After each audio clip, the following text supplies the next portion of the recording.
Hello, everybody, and welcome to another edition of Magic Mics, proudly sponsored by our Patreon supporters and CoolStuffInc.com, where you can find cool stuff in stock every day, and our co-sponsor CardHoarder.com, offering the best inventory prices and delivery of cards from Magic Online. I'm Evan Irwin, and we get started each week by saying hello to my two co-hosts, Aaron Campbell. Hello, everybody. Ruben Bressler. Hi, what's going on? I'm not quite to top knot length of my hair yet, and so I'm at this really awkward middle length where I look like Charles Manson a little bit. A little bit. But are we like transitioning to the bun? Charles Is that what we're saying Manson here? That's true. I'm like, if one of these months, because it's the 147th of March, I will eventually get to top knot length, and it'll be glorious. Very nice. All right, so I'm going to flip this camera around. The camera's always been flipped. You didn't know that. What? Until now, all of my stuff has been We've backwards. been doing this show for 5 years, and Evan still finds new knobs to tweak. Tell you what, because look at this. Look at what's going on in our lives tonight. Ladies and gentlemen, that is two wonderful VIP Oh my packs. goodness. One from our wonderful patrons, and one because I have problems. Because you're bored. Bored in the house, bored. Because it's quarantine, y'all, and I can't spend my money going anywhere. Double Either master. way, we also kick it off with our first big giveaway, a $50 gift certificate to CoolStuffInc.com right now, ! Raffle in the chat for your chance to win. Subscribe first, even with the Bezos bucks, to get 2 chances to win. As we have seen many times, there's a subscribe and there's a raffle, and sometimes you get there. Nice. All right, so up first is Double Masters has been coming out. It is officially released. It is here. It is selling like hotcakes, y'all. Good. Big sales. Crazy sales. Like, everybody's all about it, because right now is the time to buy the singles. They're never going to be as inexpensive as they are right this second as you hear my voice. So if you want those sweet mythics, they ain't getting any cheaper. I assure you. We've hit the floor. So And they're not coming any faster. Right. Thanks to the post office. Well, yeah, that's a hard thing. I don't like what's going on there. That said, so you've got 2 of these boxes here. I have 2 VIP edition. Now, these are booster these $100 booster packs? Mm-hmm. That doesn't look like a booster pack to me. It's not. It's also filled with air. There's a lot of this that it just has nothing. Yeah. It's just nothing but packaging, That's weird. and that's awful. But again, I can also imagine, Wizards is trying to say, well, this is a $100 product, right? Right. You kind of want it to be a little bit bigger than your average booster pack, because you don't want to feel like you're buying like kind of nothing. So they made the box shiny, and they got some air in there. And it's 33 cards and 2 tokens. Mm-hmm. So it's more than twice the size of a regular booster pack anyway. Yes. Like, why? They tried reinventing the wheel with those cardboard packs out of that one Masters set. Yeah. They did. That didn't pan out. No. They that was awful. It damaged the cards and stuff.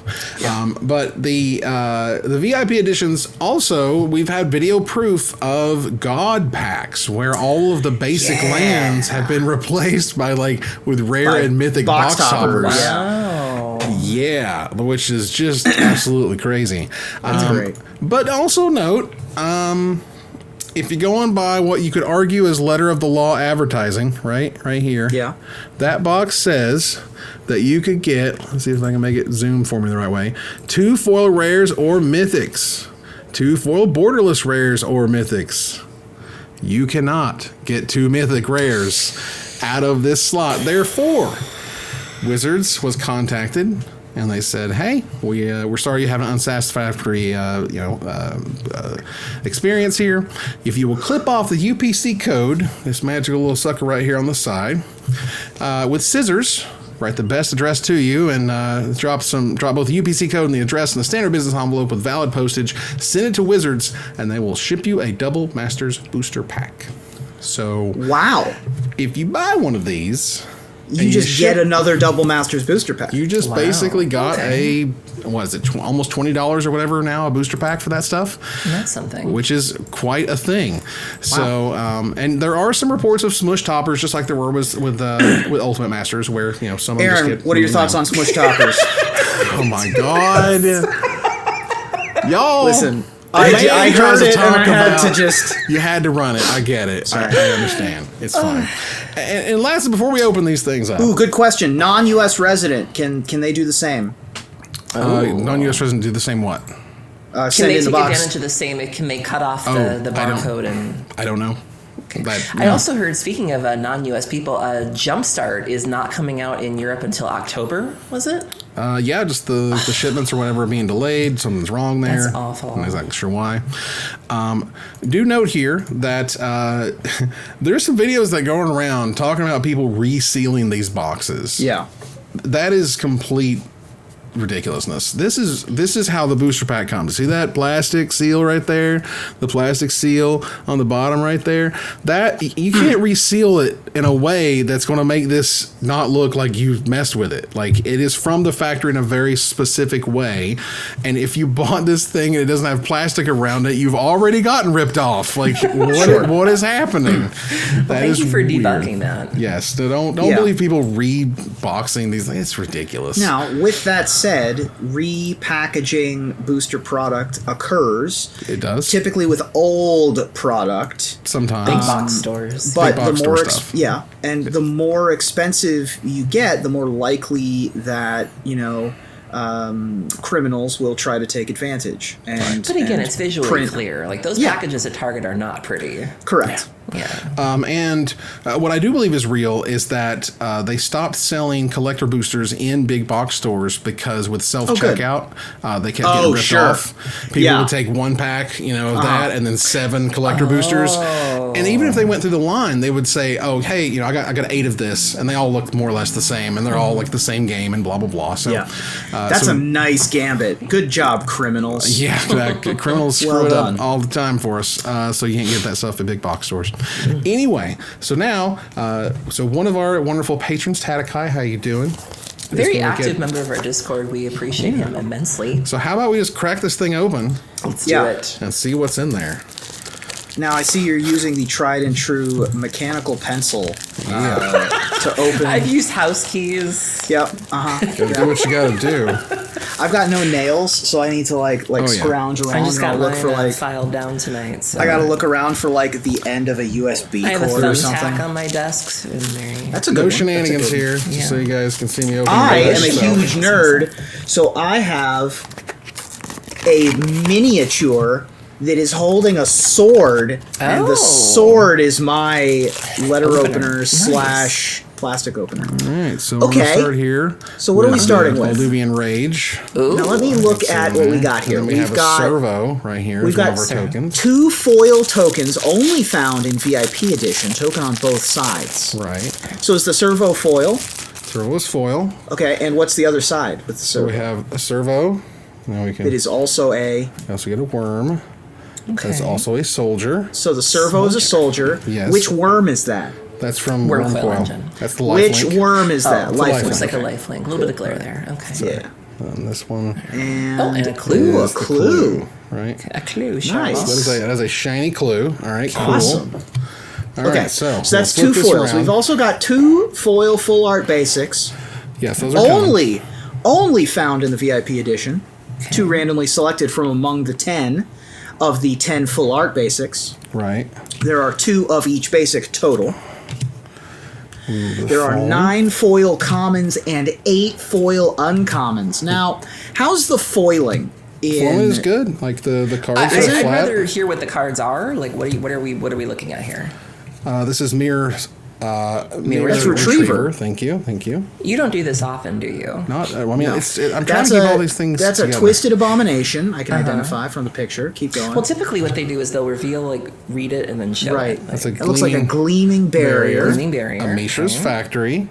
Ooh, Okay, come on, Vincent. Mishra's Mishra's Factory. Very nice. That's nice. There's a Treasure Keeper, which was that our. Hey, that was our preview? preview card. Yeah. Very nice. Very nice. Never did anything because of There's energy. a foil Invigorate. Hey, Cool. in fact. Nice. That's really cool. A foil Hinder back from the Kamigawas. Yeah. Okay. All right. Ooh, that's a foil Basalt Monolith right there. Hey, there it is. That's a $10 bill. Probably is it? Yeah, That was right the first now. time in foil, Nice. wasn't it? Yeah. Yes, We're first getting time in close, foil. so I'm just going to pull some of these off. Dismantle. So that dismantle Sarah Sarah Sphinx. Sphinx. Which mantle? Wow. Dismantle. Wow. Golem Artisan. Not in our top 10 golems this week. Heat Shimmer, our first foil rare. Shimmer. Okay, now we've got two foils consisting of either 2 rares or a rare and a mythic rare. Right. So Stonehue Regina is the second rare. Is that Cool. I was going to say that's not mythic. That's rare. Okay. And 2 foil borderless cards. Here comes the big bigs. Let's see what happens here. See what you hit. All right. Urza's Tower. Oh, is it foil? Yeah. It's foil. Oh, wow. Very nice. Foil borderless Urza's Tower. Sword of War and Peace. Look at that. Oh my god. That's a beauty. Oh my god, that looks amazing.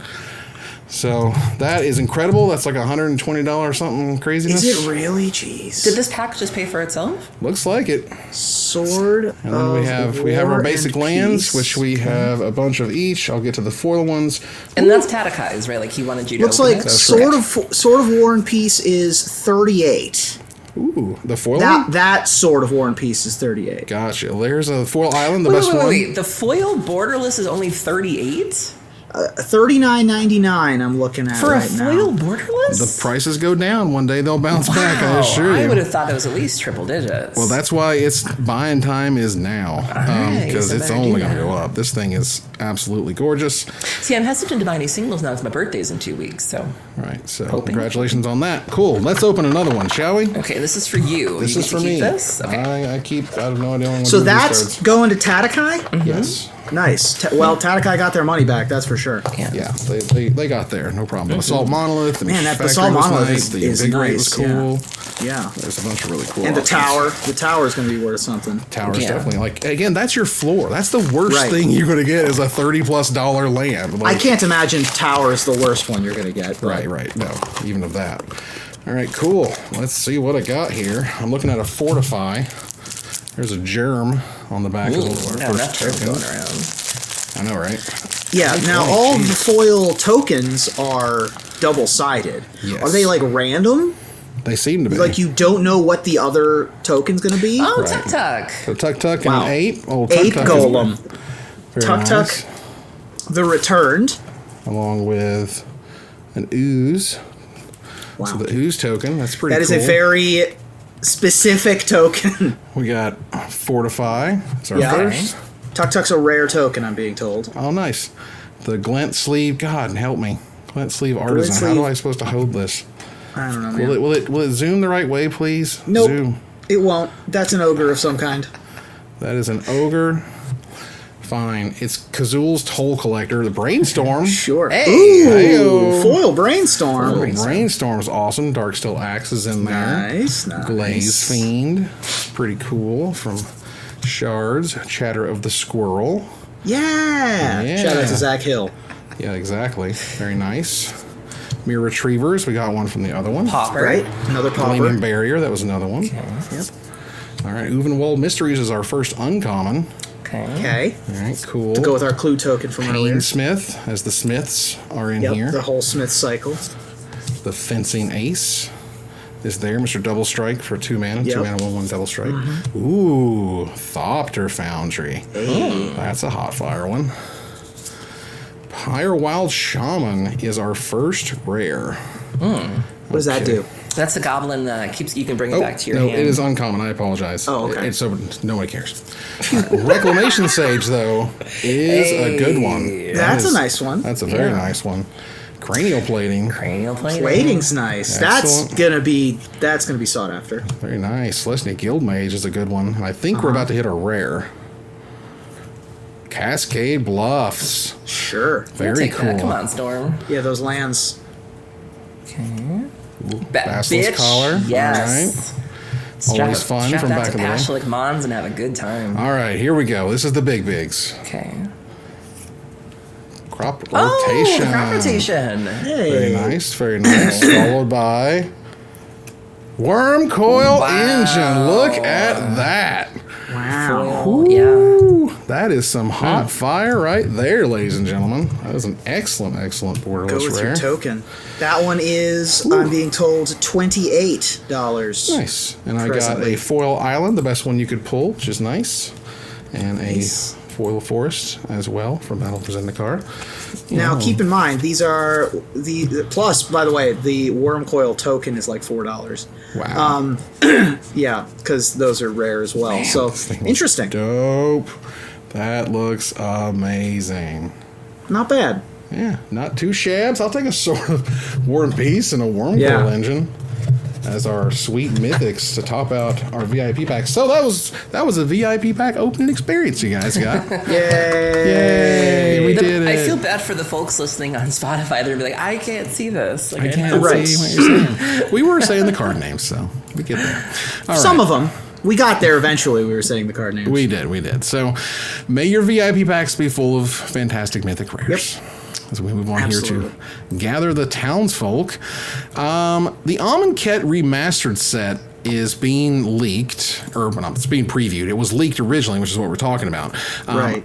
Every once in a while, as we've seen, the digital outlets for Magic will accidentally include a bunch of stuff that's coming up in the near future. Amonkhet Remastered is. All of the cards were unfortunately in Magic Arena, but that didn't stop Wizards from debuting the Amonkhet Remastered stuff in different outlets, mainly because there was brand new artwork that was made for the returning cards. The art of this set is amazing. Anger of the Gods has new art with Hazaret on it. The Sphinx's Revelation. The Sphinx is almost made out of ash. It reminds me of remember in the 90s Mummy movies when Imhotep would turn the sand into his face? Yep. And he would that's what that reminds me of. That is so dark and such a stark difference from the Azorius version Perilous Vault. Really interesting interpretation of Perilous Vault. Both of them really interesting Amonkhet reflavorings. Beautiful. Yeah, and I gotta be honest, because people are gonna call me on this. That Rest in Peace is beautiful. Like, you can tag me in that really all day long. nice. Like, I would be, if I have to lose to a sideboard card, at least make it pretty. And that is a new artist, black artist, very, very nice work. And I think his work is up for auction currently too. Very nice. Yeah, Collected Company coming to Historic is gigantic. Thoughtseize showed up. That's coming to Historic. Is it Demonic Pact in Historic, or is it Diabolic Pact? It's Demonic Pact, the one that has the 4 options, one of them's lose the game. Yeah. Yorion would like to play with that a little bit, thank you. Sure. Would enjoy doing that.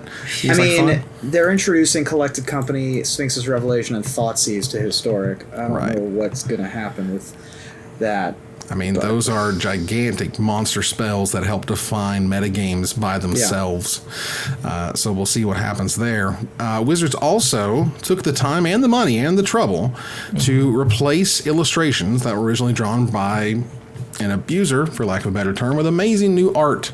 So that's really cool, too. I'll bring some of that stuff on the screen. Right. And so they went from zero to new art. They went from zero to new art, and this is a good example of showing how fast they wish they could work in paper, because this they could implement immediately. Paper products are in the works for 6, 12, 18, 24 months. Right. So the fact that they were able to switch this one over pretty much immediately is it's a good signal. Yeah, it is absolutely fantastic. So good job for Wizards on that.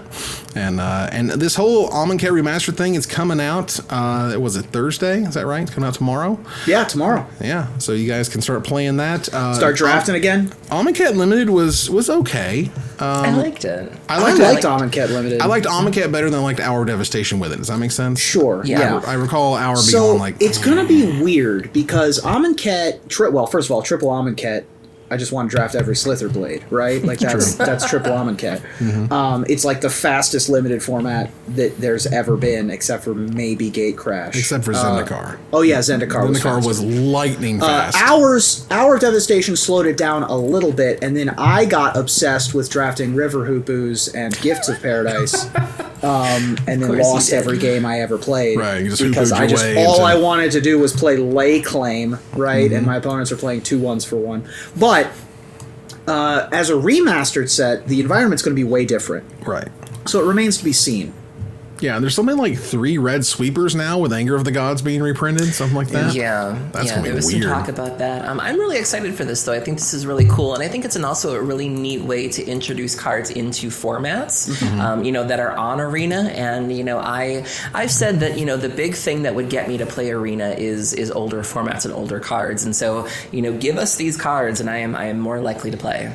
Now I'm confused by not the Amonkhet portion, but the remastered portion. Right. The term remastered signifies that it is a honing, a whittling down of all cards that were already from those sets. Tempest Remastered being a whittling down to one set of Tempest, Stronghold, Exodus. Right. This is not remastered so much. Thoughtseize, Sphinx's Revelation, Thoughtseize. any of the box toppers like Lord of Extinction, those cards were not in the set per se, draftable normally. Like every once in a while, your opponent would play a Maelstrom Pulse on you, but in sealed. But it's not like they were at the rare slot. Hold on a second. So are all of these cards that are included were they masterpieces as well? No. Are you sure? Yeah, Collected Company wasn't a masterpiece. Okay, Yeah. but Wrath of God was, and Thoughtseize was. Thoughtseize was. Wrath, was Wrath? Because I know Wrath was in Damnation was. Wrath was in there. Okay. But yeah, again, some of them were, but some of them weren't. I'm just saying that Collected Company has never been on Amonkhet until this moment, and will be a part of a remastered Amonkhet set, which is weird. I wish they hadn't muddled the term. Like you could have said revisioned, you could have said revised, you could have said Amonkhet upgraded. I mean, you could have come up with a moniker that said these are stuff from old sets plus stuff we like, plus stuff we feel will be very good for a story. It makes flavorful sense. Sure. Cool. I'm all on board with the theory behind it. I just don't want it to be a remastered set. Right. And for what it's worth, I mean, that means a thing already. Right. I mean, they could explain it away however they wanted. I just feel like, again, when it comes to Magic, certain terms are kind of lauded, and they would never sort of throw around Lotus without it being important. You know what I mean? And when you throw around remastered, we've already seen a lot of remastered stuff, and we're like, oh, that's what that means. All the Amonkhet stuff. It's like, no, plus these other wrecking balls that will literally change Historic forever. Yeah. And you're like, okay, that's your remaster, I guess. That's fine too. The standard metagame has started to shake back out again, and ish, and they banned like 37 cards, and they said a damn bit of difference. Didn't make a damn bit of difference who's on top. Simic is on top because Uro still exists, and Uro is there in Sultai Ramp. It was a huge percentage of the field. It had a fantastic win percentage of 55.9%, which, as I recall, is like right on the cusp of things getting banned from it. And then you look at Teamer Adventures that had an even better match win percentage, which was insane. But it kind of shakes out of, okay, what decks are we actually playing now? A lot of Uro, mono red, and mono green. And I spent the last couple days playing Standard. I started off with Rakdos Aristocrats, which was a list from Croquis, and then I moved on to Yorion Doom Foretold. And as someone who doesn't play a lot of Standard, Nissa is obnoxious. Nissa's ridiculous. I could deal with Uro. Like I found Uro because I have experience playing against Uro in other formats, so I could deal with Uro. I could deal with Hydroid Krasis, but having to deal with Nissa and this wall of vigilance 3/3 creatures, I just could never punch through it. And I found that to be the most frustrating card to play against in the format. And I was just like, this is stupid. Nissa is super obnoxious and. Goes up to 6 immediately, gives you 2 mana back. Like, if you thought Teferi Hero of Dominaria gave you 2 mana back and was a 3 mana Planeswalker, boy, let me tell you. And Vigilance. Like, I understand Vigilance as being a white thing. Like, the Vigilance is huge. Like, if I could have swapped out Teferi with Nissa on the ban list, like, just like that. Like, I don't like Teferi that much, but I can kill that guy. When I Nissa tweeted just about makes a this, wall. that tweet, there were a lot of people that replied to my tweet that were like, we feel the same way. Nissa should have been banned a long time ago. Overall, I didn't hate the format, though. I did enjoy my games for the most part. I did feel like my games were all very close. I didn't feel like, even though some of these decks were dominant, I didn't feel like I had no chance against them. They were all just very grindy, kind of down the wire games. But I didn't think the format was bad per se. It's just format's fine. Yeah. It's just that essentially at the end of the day, at day 2, you had 32% of the field was Sultai ramp, 63% of the top 8, 5 of the top 8 were Sultai ramp, and literally all top 4 slots were Sultai ramp. So unusual because this was the first event after a banning. Like this was a really safe choice where if you're going into an unknown field in a post-ban metagame, these are very comfortable choices. You know, like I don't think there's much of. If we're still here, you know, a week or 2 from now, then I might say, you know, what's going on here. But I'm not surprised to see that people picked comfortable choices the week after a banning. Yeah, I think. Give it a minute to shake out. Wait until the metagame versions of mono white and mono black, people figure those out. The Rakdos Aristocrats versions will figure themselves out. And they'll need to. And this is what happens whenever a giant shakeup occurs, like a new set or a set rotation. And I can't tell you how many times it was, you know, Lucy and the football at SCG when Ruben and I were there was like, okay, we're going to have this giant weekend after the new standard rotation, and it's all the same decks with like one card in it. And you're like, oh, and all the innovation. Sometimes it was 0 new cards. Yeah, sometimes 0. Literally, things would win that had no new cards in them. You're like, thanks, great. Which is, you know, so you know, I'm still hopeful. Uro, I would be shocked if Uro isn't on the banned list by the end of its lifetime in Standard. Right, because Uro doesn't make it out alive. It's already the best card in the best deck, or the second best deck, or the second best card, and we have a landfall set coming up. Oh God! So, you know, I don't see Uro surviving another 12 months. There was a conversation on Twitter about threats and answers. And if Wizards, now that we have all the answers in the world, we have the Eliminates, we have the Aether Gusts, whatever, now that we have supposedly these powerful answers, it doesn't seem to matter. All these things are still crushing. Like, you get so much value out of Nissa immediately. You get so much value out of Uro immediately. Yes, maybe you exiled it later, but they got 3 life. They got the draw card. They got to put a land down. All of those things still happened. Yeah. And there's just an amount of threats that provide so much value that if you don't answer them, like, instantly, you're just not going to win that game.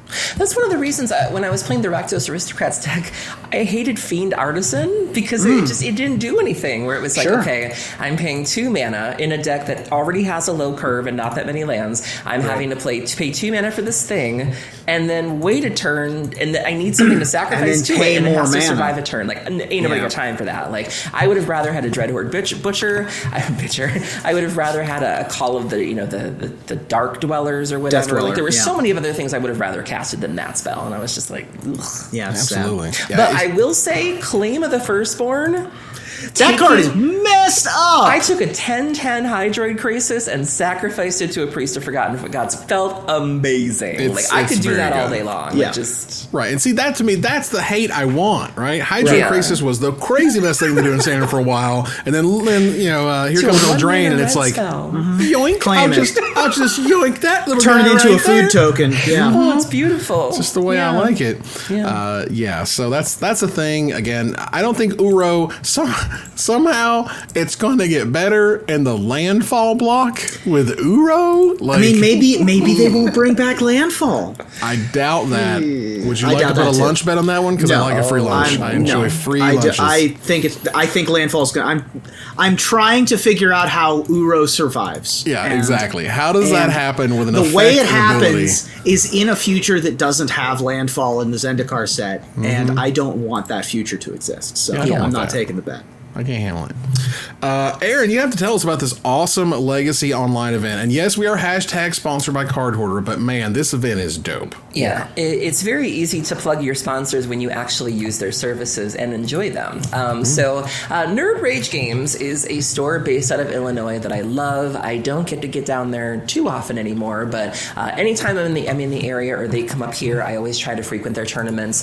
They have been hosting a series of Legacy events of the past couple Sundays on Magic Online. online, and they have partnered with Card Hoarder to offer people a weekend pass loan account. Card Hoarder is known for having one of the best loan programs out there, if not the best, and you can rent out your cards on Friday, return them by Monday for a starting cost of only $10. If you want to get a bigger loan account, you can rent it for $15, but this is really cool. This is another step in the direction of God accounts. Wizards provided accounts for the people playing at Gen Con, Card Hoarders providing events for people playing at Nerd Rage.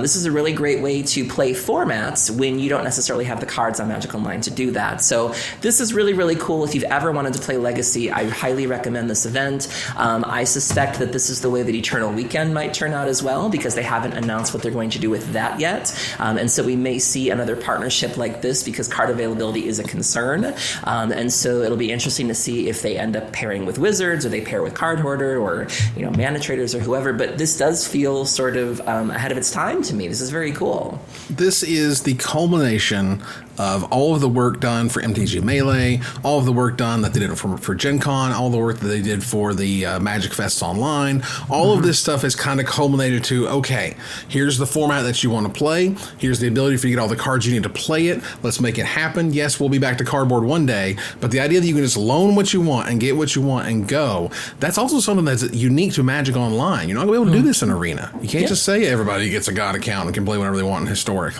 No, but in this way we have both the people who can run it, the opportunity of the outlet who can give you the cards, and you are able to get into it for a pretty low price, honestly. Yeah. So I would take it and run with it if you have any interest in Legacy. Yeah, absolutely. It is dope. Let's see here. Boop-a-doop-doop. There is going to be a Commander panel. Interesting, including seeing some cards from Commander Legends. Oh no. This panel next weekend at Command Fest Online is going to be there. Fascinating. Gavin Yeah, Fairhay, this is Jules gonna be- Robbins, and Ari Nia. Nia, thank you. Ari Nia, the sixth comma, I and screwed it up Jules Robbins. This is like the product I think I'm most excited for from 2020. Because Commander Legends is it's gonna have the Baron Sengir that I owe a pie bet to. True. But it's also gonna have just a bunch of cool new, the Commander sets always have the coolest, most off the wall stuff because they just go bananas with it, and I'm really excited for what's gonna come out of this. Yep. Yeah. This Command Fest is going to be 2 days, unlike the last one. It starts on Saturday the 22nd from 9 a.m. to 9 p.m. Pacific time, and then August 23rd, Sunday, 9 a.m. to 6 p.m. I will be there both days playing my brains out, so if you want to get a game in with me, let me know, and I will try to squeeze everybody in as best as I can. So there's basically two places that fetch lands can return. It's in Zendikar collector packs, or it's in this product. So is it going to be in the product that costs just a little bit more than the average booster pack because it's going to be a bit larger, or is it going to be in the pack that costs $20 to $25 because that's cash money? Well, Aaron has a pie bet riding on them being in regular booster packs and entering standard. So, wow. I didn't sign anything. Now we're not signing things. Weren't we talking about getting paid earlier? We didn't sign anything. Excuse and me. The money still showed up. That's sign weird. anything. How it works out. If we're going to talk about, we can cut to the videotape. I'm sure we've got security footage that showcases exactly. As far as I know, we don't have an exact release date for this product yet, but Commander Legends is larger than a normal set. It has over 70 brand new legends. Some of them are planeswalkers, which is really interesting. And they're going to be sold in 20 card booster packs with a foil and 2 legendary creatures in every single pack. Cool. So they are making a very Commander this is the innovation product for 2020, so they can try out something new, and I hope it works out. It sounds really cool, Yeah, I'm really excited for this project and product also. And this is, we don't even have a release date for this product, and we're getting a panel on it. Maybe That's the panel pretty tells us cool. when the release date is. That's true. I would hope that that's what it is. But either way, that's early. It's pretty early. I want to say it's an October release product, or maybe the first week of October or something. Then I could be it's wrong. Not as early as I thought, but again, I could be wrong. I don't know when's it coming out. Who knows? They do just kind of blur one into the other. I mean, honestly, but again, when you think about, first of all, what's happening in the world right now waves hands around wildly. Plus, the fact that there are so many products. The fact that I just opened up $100 booster packs on this show is kind of insane. And this stuff is selling like crazy. This is not like, these are not bad products. These are not poor products. These aren't products that are going to make Hasbro mad. These are going to be things that they're going to be bragging about at their next investor meeting about how they crushed it. I'm still opening Jumpstart on Arena. Like, Jumpstart's still sweet. Yeah.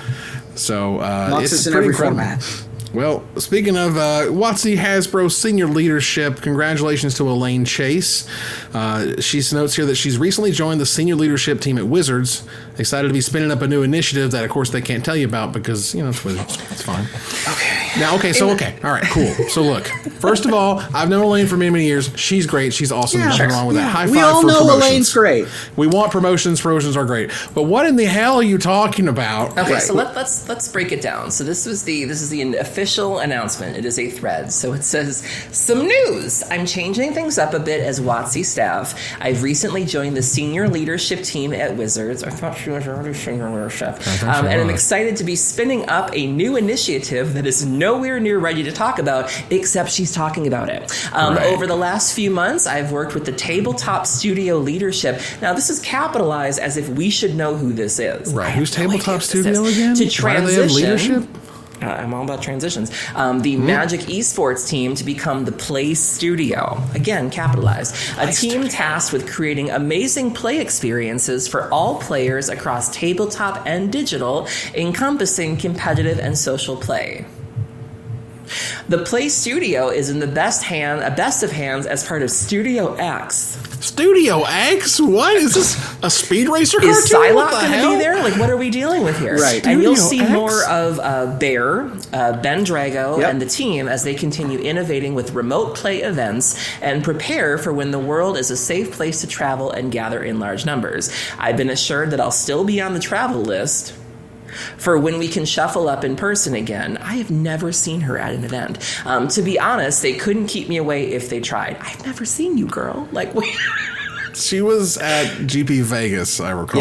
Yeah. So was everyone. Got to interact with her there, so that was fun. So which one? So we have a tabletop studio, a play studio, a Studio X. What is happening? She's globetrotting. Like, and she's I've seen Trip more than her. Like, I've seen. There's a few things about this. First of all, senior leadership can mean different things to different people. If you are in like senior game design as opposed to senior like above game design, like business stuff, that's one thing. Sure. So maybe she's moving out of the pit, as it were, and into a deluxe apartment in the sky. Right. Like, there's got to be another. Until she's the president and CEO of Hasbro, there's always another step up. So congrats for that. Another great opportunity. She's been a stalwart of the Magic the Gathering. She's on the Mount Rushmore of Magic employees at this point.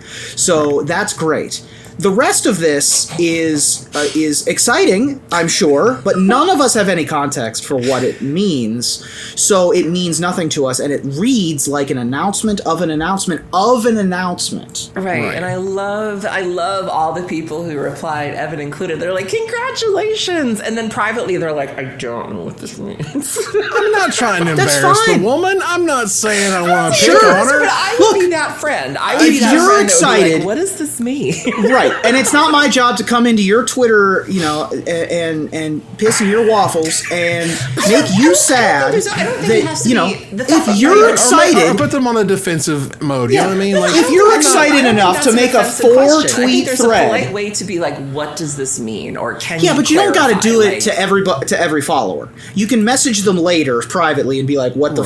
or what But the if hell? that were me and somebody asked me a good question, I would then turn that reply into a quote tweet and be like, "That's a good question. I'm going to expand on that." At the end of the day, Tabletop Studio, Play Studio, and Studio X don't mean nothing All to of the that price of tea in is- China. Like, it doesn't really affect that The much. tea It's in China. It's internal crap that's I'll have you know, whatever. you have me saying in front of God and everybody now. It's a good one. That's a nice one. Yes, in front of God and everybody's one I out say, there. what are some ones I've picked up from y'all? Lord. Bless Your Heart, obviously. Let's see. There's some good ones from Evan that I've picked up, but I can't think of any off the top of my head right now. They're probably mispronunciations. I guess. Oh, yeah. Moving on here to Desperate Ravings. Out of nowhere, we were talking about Tempo Storm dropping MTG players. Speaking of dropping, I know, right? And the idea that Ali Antrazi, MTG Nerd Girl, and others, including a merchant MTG, merchant himself, merchant. Basically saying, hey, we're up for new advertisers and whatnot. If you guys want to be a part of our stuff, I don't know what the deal was there, and I'm not sure. No one's anxious to air the dirty laundry. You know what I mean? If I had to venture a guess, I would think it has something to do with remember that article that came out a little while ago that was talking about where esports ranked in terms it was most influential esports games or something like that? Yeah. And Right. Magic had completely fallen off the pyramid, it wasn't even on there. I would think, I'm thinking maybe it has something to do with Magic stock, not literal stock, but metaphorical stock kind of falling a little bit, where it's not bringing in the views. It doesn't have really the level of hype anymore, and maybe they felt like because Magic's not a hot property anymore that, they don't need to support its creators anymore. I'm not, and that's the only thing I can really think of is that, maybe the luster fell off, but. Yeah, I mean, maybe. I don't know. I mean, it's just, that's what I would think if there was more chatter about it. The lack of discussion about it is weird. Right, because if it was a simple matter of it just being business, just being Magic's not hot anymore. Then I would have we're expected Dale Brad, everyone to say, my contract with Tempo Storm has run out. Yeah, we hear that all I'd the like time. to thank Tempo Storm for the several months that I've worked with them. I'm looking forward to what I'm able to do in the future. This was a lot more like, the three of us have been dropped. If anybody has jobs, let us know. Which is a lot more clandestine. And so hopefully there's more chatter that at least in our little birds will come visit and let us know, Varys from Game of Thrones style, what happened so that we can, run that wheat through the grist mill that is the news cycle and let you know what's able to Speaking of juicy, come through. Evan, Goodness gracious. we We gotta got talk some about juice. ACD. Well, first things first. You can go to gatheringstats.com and they have almost all of the old Pro Point stuff together. I finished 318th in Pro Tour Valencia. Thank you very much with 2 Pro Points. From juicy to juicy, and you're like, let's talk about stats, everybody. I'm talking about how I was 16th. Yes, that's last in the 2007 Magic Invitational. Great. Wow. God. All right, fine. Juice. I come up second when you search Ruben. Inside baseball. There are very large distributors in the United States, and these distributors exist to buy lots of product from various gaming companies, such as Wizards of the Coast, WizKids, and board game publishers, even stuff like Nerf or toys or dolls. They get all these different products so that game stores around the country can get their products from these singular locations. Well, one of them was ACD, which was owned and operated by our very own Bob Maher, yes, Dark Confidant, himself owns ACD Distribution. Well, 2 years ago, this is from 2 years ago, finally catching up, all of a sudden Wizards was like, go home. We don't want you here. We're not going to sell you anything. We don't want you distributing our products anymore. You're not going to get to come to our Cool Kids Club that we hold in August at Wizards themselves. A couple times a year, the distributors will actually fly out to Wizards and they'll sit down and they'll show them the new stuff they're going to be selling basically over the next 6 months or so. But they said, no, you don't get to go. And so they went to court. And they got a temporary injunction that said, hey, they can continue to sell Wizards stuff. Wizards is still going to fill their purchase orders, and they can attend the Cool Kids Club at Wizards itself, which, again, had to be the most awkward meeting ever of this one person's there because they legally had to let them in. which is kind of weird. But either way, ACD, now officially the rule came that temporary injunction was gone, and so now ACD is trying to come up with something else that will, let them sell Magic the Gathering and Wizards product. And Wizards is like, nah, y'all can just go on home. We're cool. Because this is huge for ACD, not just losing millions and millions of dollars worth of Magic sales. Game stores are incentivized to buy as much as you can from a singular distributor, because the more you buy, the better discounts and things you're going to get. And they do these bundle things where if you get your pre-release product from here, you'll also get your regular Magic Steel product for X, and so on and so forth. All these things are interwoven. Well, when you take out a gigantic product from your distributor, ship or whatever, the idea that it's just going to kind of level out and you're just going to be minus that product is not true. You're going to lose a lot of accounts because of this. Yeah, the article says, Maher noted that customers that purchase Wizards products from ACD also purchase many other products. In 2019, customers who purchased the 18.9 million of Wizards product from ACD also purchased another 21.1 million in non-Wizards product, which in combination accounted for 40 million or 75% of ACD's sales. So this is one of those things that's been going on for almost 2 years now, and nobody's talking about it. And it's not a case where people know and they're choosing not to talk about it. They're just not talking about it. Where, believe me, we pumped Evan in the pre-show and he didn't know. And no one's really talked about this. And this is Bob. This is a player that has a good reputation in the game. He's one of the few players to really transition from being a young male pro to having a successful career behind the scenes. And so the fact that Wizards just cut them off for no apparent reason, the fact that they've been fighting so hard, including taking it to a whole other state and jurisdiction to keep fighting this. This is another one of those things where the silence is really deafening, where it's like, what happened? Because this is big money. This is serious business. And this type of decision ends businesses, ends people's jobs, people's careers. This stuff is huge. He has a staff of 90, I think he said. Yeah. Wow. There you go. And, I've spoke to Bob at multiple industry shows. He's in the industry. People know who he is because, again, he runs this gigantic warehouse. The floor with me on VSL. Well, there you go. He's also a very good Magic player and continues to be. But damn, I don't know. As it develops, we'll let you know, because it's also legal, man. There's one thing when people talk about Magic sets, but when it talks about court cases in front of judges that are actively happening, people don't really like to talk about a lot of those things, quite frankly. But it's just juicy, It is. Speaking of juicy, keeping the juice flowing, Gaea's Cradle is not worth $1,200. I'm sorry, it's not. You might want it to be, and some people might have priced it that way, but I can, sell you my car for $100,000. That don't mean it's worth $100,000. You gotta keep the outrage machine fed. That was okay. If you want to be mad at something, here's the thing to be mad at, which is fine. And because we went down, talk about Gaea's Cradle for a minute or two. Let me fix this last scene. Oh boy. Well, Gaea's Cradle did that to is a Magic the Gathering card. They're using it in Hollowvine now in Vintage. Oh yeah, all of those are freaking busted. Yeah. It's not surprising to me. I was going to go find another thing, but let's see here. What's some memories of Gaea's Cradle that I have? Well, I used to own a playset of Gaea's Cradles when I was 13. Be a very rich man now. Yeah, I would be a very rich man if I still had... if I had a lot of the cards that I had when I was 13, I'd be a very rich man now. If I had my original collection back in the day. I gave a Gaea's Cradle as a birthday present when I was 15 or so. Wow. Yeah. Very nice. All right, so we are up and at 'em. We can turn the corner here to the finisher. Yo, yo, yo. After a brief hiatus from the downfall of Mixer, Counter-Strike Global Offense mega streamer all-star Michael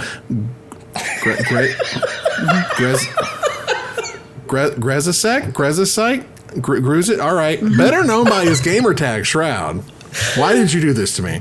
Brought his massive following reason. I did it for that reason. I don't read these until it's time, so I never know what he's done to me. His first stream garnered more than 500,000 viewers this afternoon as the prodigal son returned. Of note, Shroud swapped over to Valorant partway through his stream, accounting for about 40% of the game's viewers while he was online. Yeah. Now, that's star power. And on Twitch, star power sells. So tell me, how can Magic capitalize on the biggest names in Streamland? Aaron? Well, Tyler Blevins, also known as Ninja, is back on Twitch, streaming whatever it is he streams after Mixer went the way of America Online. And if he's looking to break into the exclusive, primarily white, affluent, non-small child demographic, after his brief stint on The Masked Singer ended, he could do worse than streaming Magic the Gathering, because it's going to be easy to parlay those karaoke skills as the ice cream into arena viewers. Yeah, very nice. R.I.P. to the ice cream. Excuse me. Followers are one thing, but subscribers, that's a whole nother ball of $5 a month. And among the top earners from subs alone, at number 1 is Nick Merckx, who's the controller king, is what he calls himself. But surprising me at number 2 was Critical Role, with more than 52,000 monthly subs. That'll level you up quick. And I know for a fact that the cast of the show has played Magic and Arena in the past, so I don't think it's totally unreasonable for Wizards to try to sponsor a new piece of content for those Wizards, where they try to not get screwed over by a totally different kind of RNG. Oh, wow. That's the bad RNG. We don't want that. Well, look, Dr. Disrespect is mercifully off of Twitch these days, but he's still Pied Pipering in millions of viewers over on the YouTubes. And YouTube live streaming for Magic on YouTube isn't exactly the biggest deal ever, so if the good doctor ever decides to join the gathering, we can look forward to the official Magic the Gathering YouTube channel being the third largest YouTube channel for the game. That's unfortunate. That's how it works, and that ends another live episode of Magic Mike's. Thanks for joining us here to discuss all things Magic. Thank you, Aaron. Thank you for having me. Thank you, Ruben. Thank you! Oh boy.